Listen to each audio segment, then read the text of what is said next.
32 controlli, 17 irregolarità, 27 violazioni amministrative e il sequestro di 80 kg di alimenti di varia natura.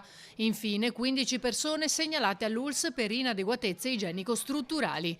Sono i numeri emersi dai controlli dei carabinieri del NAS nelle mense scolastiche anche della provincia di Venezia nelle ultime settimane. Ma dal Comune si precisa. Merita sottolineare che non hanno riguardato né riguardano le scuole servite dal Comune di Venezia per il tramite della sua partecipata AMES.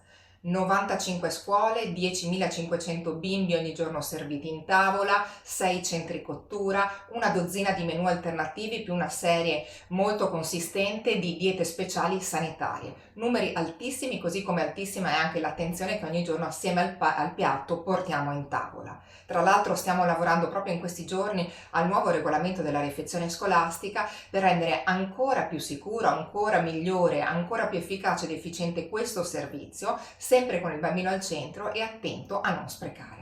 Con l'inizio dell'anno scolastico, il Comando Carabinieri per la tutela della salute, d'intesa con il Ministero, aveva avviato una campagna di controlli a livello nazionale per la verifica del rispetto dei requisiti previsti dalla normativa nel settore della ristorazione all'interno degli istituti scolastici.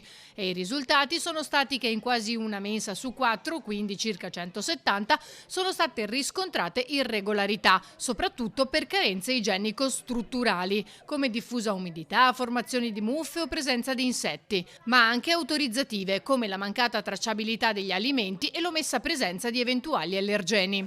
Nel complesso sono state accertate 225 violazioni amministrative o penali e comminate sanzioni pecuniarie per 130.000 euro. Nei casi più gravi, 5 gestori sono stati deferiti all'autorità giudiziaria e disposto il sequestro di punti cottura, nonché di 350 kg di alimenti in cattivo stato di conservazione.